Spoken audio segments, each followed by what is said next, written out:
Amélie, ce soir, je vous amène à la découverte d'une application multitâche qui va booster en quelque sorte votre productivité. Vous allez donc sur App Store ou Play Store suivant votre logiciel de téléchargement et dans la barre de recherche, vous allez taper Notion, comme vous l'entendez. Et quand vous finissez de télécharger l'application, elle va apparaître sur votre écran d'accueil comme cela. Vous cliquez donc sur l'application et vous allez avoir trois propositions. Soit continuer avec Google, soit continuer avec Apple, soit continuer avec une adresse mail. Ensuite, vous avez deux possibilités. Soit vous utilisez Notion avec votre équipe, soit vous l'utilisez individuellement. Il faut savoir que quand vous l'utilisez avec votre équipe, vous avez la possibilité en fait de partager en interne les documents, les tâches, vos projets. En fait, vous donnez une liberté ou un accès à d'autres personnes qui peuvent en fait entrer dans votre Notion et utiliser vos documents, voir vos tâches et puis vos projets. Puis, il y a la version individuellement. Donc, moi, je vais aller sur individuellement. Et là, on me donne quelques conseils, en fait, sur comment utiliser l'application. Donc, je vais mettre suivant. Finir les 4 conseils et j'aurai accès, en fait, à la plateforme. Vous allez tomber sur l'accueil que voici. Cet accueil vous montre quelques fondamentaux de l'application. Quand vous coulissez sur votre gauche, en haut, vous allez avoir votre compte que vous pouvez personnaliser selon votre guise. Quand vous regardez à droite, il y a 3 points, vous cliquez dessus. Il y a les paramètres, il y a la corbeille et il y a la possibilité de passer à la version professionnelle. Quand je clique dessus, vous allez voir que pour un abonnement mensuel, vous allez dépenser environ $5 et $5, ça fait 3271 francs CFA. Ou vous pouvez passer par la version payante annuellement et là, ça va vous revenir à $48, environ 31 400 francs CFA. Quand je fais un retour en arrière, je reviens sur cet accueil-là avec en bas quelques pages qui sont déjà créées d'office par l'application.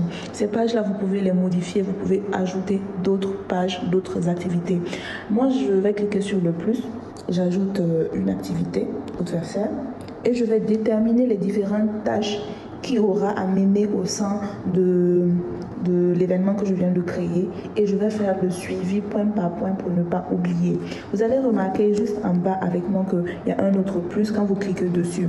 Il y a le texte, il y a les pages que vous pouvez ajouter, il y a une liste de tâches, il y a des tableaux, il y a pas mal de choses que vous pouvez notifier à ce niveau-là. Quand vous partez un peu plus en bas, vous allez voir que vous avez la possibilité d'ajouter des images, des vidéos, des audios, des fichiers et vous pouvez également faire des intégrations avec Google Drive, avec Twitter, avec Google Maps, bref, beaucoup de choses. Prenez le temps de défiler, de regarder, vous allez avoir plusieurs possibilités. Je reviens donc à ma liste et je vais prendre une page comme ça au hasard pour vous montrer à quoi ça peut ressembler. Je vais prendre Wiki personnel. Vous avez déjà un carnet de notes pour vos prises de notes que vous aimeriez garder.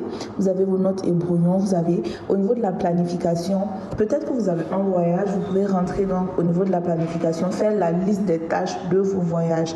Vous avez un volet développement avec des sous-volets objectifs, liste de lecture, ça c'est pour les amoureux de la lecture, et suivi de mes habitudes. Juste en bas, vous avez un aperçu de la semaine du lundi jusqu'au week-end. Au mardi, vous voyez déjà qu'il y a la case tâche qui est prédéfinie.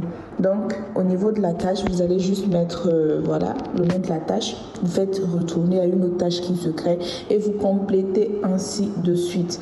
Je reviens donc sur lundi. Moi, j'avais déjà rempli quelques tâches.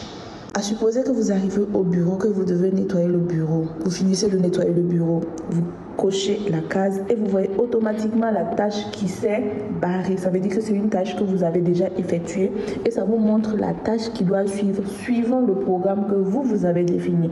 Par exemple, la tâche suivante, c'est travailler sur Excel. Vous savez que vous devez travailler sur Excel. Vous finissez de travailler sur Excel. Vous cochez la case travailler sur Excel et cette tâche-là également se barre ainsi de suite. C'est tout pour le tutoriel.